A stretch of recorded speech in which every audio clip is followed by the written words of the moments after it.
Okay, so something weird is happening in real estate right now. For the last few years, we've been saying low inventory is the biggest problem. Can't find a house. There's nothing on the market. Let's just wait it out. Well, 2025, something has changed. Suddenly we've got listings. There's more homes hitting the market. Buyers have options again, and everyone's asking the same question. Is this the inventory boom we've been waiting for, or is this just another bubble? In this video, I'm breaking it all down. What's actually causing the housing inventory surge, what it means for buyers, sellers, and realtors, and how to make smart moves while everyone else is still reading headlines. Let's get into it.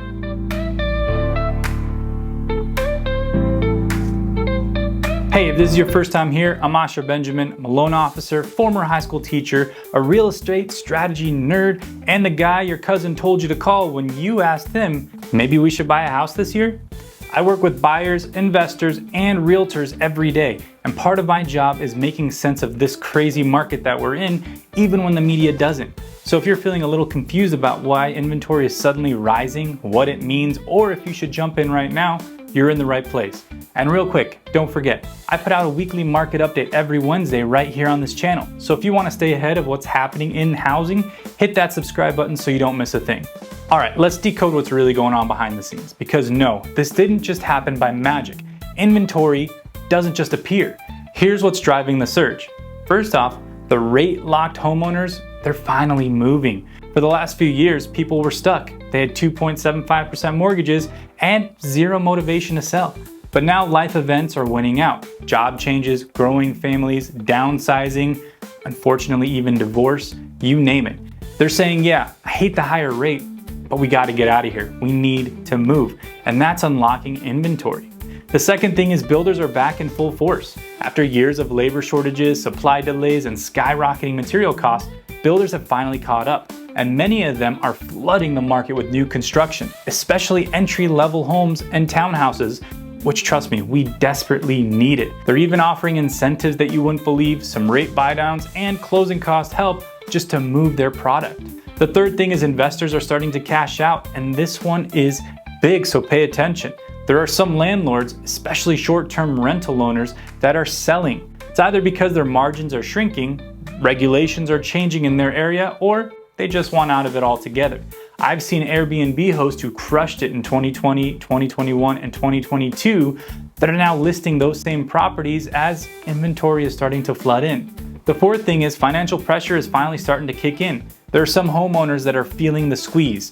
Cost of living is up, credit card debt is rising, and for some, selling a home is a way to cash out and get back on track with everything else. This is adding to the pool of motivated sellers. Number 5 is that zoning and policy changes are opening up more units. Cities have started relaxing zoning laws, allowing for ADUs, which are accessory dwelling units, duplexes and triplexes in formerly single-family neighborhoods, and more permits for infill development.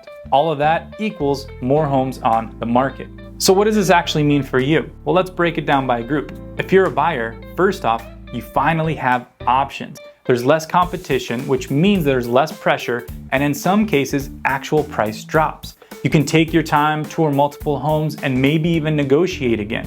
But don't wait too long, because if rates do drop, demand could surge again overnight. If you're a seller, listen, I'm not saying it's 2010, but your home isn't the only game in town anymore. Buyers are looking, but they're also comparing. That means pricing correctly matters. Staging helps. Offering a rate buydown or credit should be the difference between sitting or selling. Sellers who adapt to this new market will still win. The ones who think it's still 2021, not so much. And if you're a realtor, this is where the pros rise to the top. There is no more list on Friday, sold by Sunday without lifting a finger.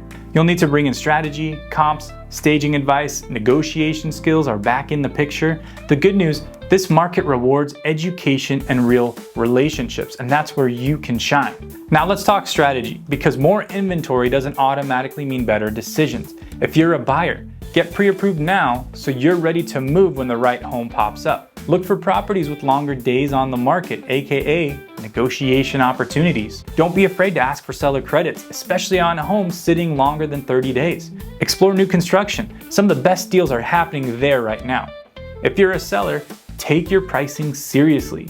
Use a great agent who understands the market shift and how to best tackle it. Offer incentives if needed, especially if you're competing with new builds or similar listings in the neighborhood. If you're an investor, this is the first time in years that investors are seeing opportunity again. Analyze the properties based on today's rates, not 2021 expectations. Don't rule out DSCR loans, seller financing, or have some portfolio strategies in your back pocket. There are deals that are happening with less competition, and that window will not last long. So here's the takeaway. Yes, 2025 is bringing us more inventory, but that doesn't mean it's easy mode. It means the market is normalizing, and in normal markets, strategy matters again. If you're buying, be smart and ready. If you're selling, know that presentation and pricing count more than ever. And if you're just watching from the sidelines, now is the time to start planning your next move. If you want help making that move, I'm here. Book a free strategy call, drop your questions in the comments, and don't forget, like I said earlier, every Wednesday, I post a fresh market update to keep you informed without the fluff. So with that being said, hit subscribe, turn on notifications, and I'll see you this Wednesday with the latest numbers, news, and strategy. I'm Asher Benjamin. Thanks for watching. Now go impress your friends with that zoning reform knowledge.